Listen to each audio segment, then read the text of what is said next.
আহলে কোরআন নামে একটি দল রয়েছে যারা কোরআন মানে কিন্তু হাদিস মানে না। তারা বলে থাকে পবিত্র কোরআনুল কারীমেই নামাজের বা সলাতের বিস্তারিত নিয়ম রয়েছে। আমরা আজকে দেখব পবিত্র কোরআন থেকেই আমরা 2 রাকাত সালাত আদায় করতে পারবো কিনা। আসসালামু আলাইকুম ওয়া রাহমাতুল্লাহি ওয়া বারাকাতুহু। আলহামদুলিল্লাহি রাব্বিল আলামিন ওয়াসসালাতু ওয়াসসালামু আলা সাইয়্যিদিনা মুহাম্মদ ওয়া আলা আলিহি ওয়া আসহাবিহি আজমাইন। আহলে কোরআন নামে একটি দল রয়েছে যারা কোরআন মানে কিন্তু হাদিস মানে না। তারা বলে থাকে পবিত্র কোরআনুল কারীমেই নামাজের বা সলাতের বিস্তারিত নিয়ম রয়েছে। আমরা আজকে দেখব পবিত্র কোরআন থেকেই আমরা 2 রাকাত সালাত আদায় করতে পারবো কিনা, কোরআনে সলাতের বা নামাজের বিস্তারিত আছে কিনা এবং আহলে কোরআনের দাবির সত্যতা কি। আল্লাহ সুবহানাহু ওয়া তাআলা বান্দার উপর সলাতকে ফরজ করেছেন নির্দিষ্ট সময়ে। পবিত্র কোরআনুল কারীমের সূরাতুন নিসা 103 নম্বর আয়াতে আল্লাহ সুবহানাহু ওয়া তাআলা বলছেন, ইন্নাস সালাতা কানাত আলাল মুমিনিন কিতাবান মাওকুতান।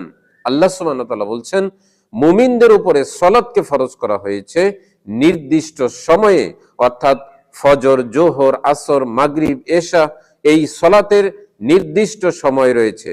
ফজর কখন পড়তে হবে, জোহর কখন পড়তে হবে, আসর কখন পড়তে হবে, ভাগগুলোর বর্ণনা পবিত্র কোরআনুল কারীমে নেই। পবিত্র কোরআনুল কারীম নির্দিষ্ট সময়ে সালাত আদায় করার কথা বলছে, কিন্তু রাকাত সংখ্যা বলেনি, কিন্তু পদ্ধতির কথা বর্ণনা করেনি। যেহেতু রাকাত সংখ্যা এবং পদ্ধতির কথা বর্ণনা করেনি, তাহলে আমি কিভাবে 2 রাকাত সালাত আদায় করব।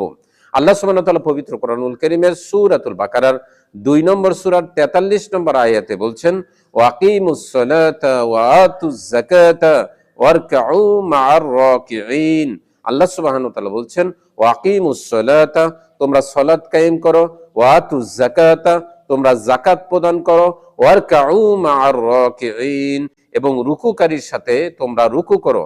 আল্লাহ সুবহানাহু ওয়া তাআলা বলছেন রুকুকারীর সাথে রুকু করতে, কিন্তু আমি রুকুকারীর সাথে কিভাবে রুকু করব সেটা কিন্তু বলেনি। এবং 1 রাকাতে কতবার রুকু করব, রুকুতে কি দোয়া পাঠ করতে হবে, সেটা কিন্তু পবিত্র কোরআনুল কারীমে বিস্তারিত পাওয়া যায় না। আল্লাহ সুবহানাহু ওয়া তাআলা পবিত্র কোরআনুল কারীমের সূরাতুল ফাতাহ 48 নম্বর সূরার 29 নম্বর আয়াতে বলছেন, তারাহুম রুকুআন সুজদান, তুমি তাদেরকে দেখবে রুকু করতে এবং সেজদা করতে।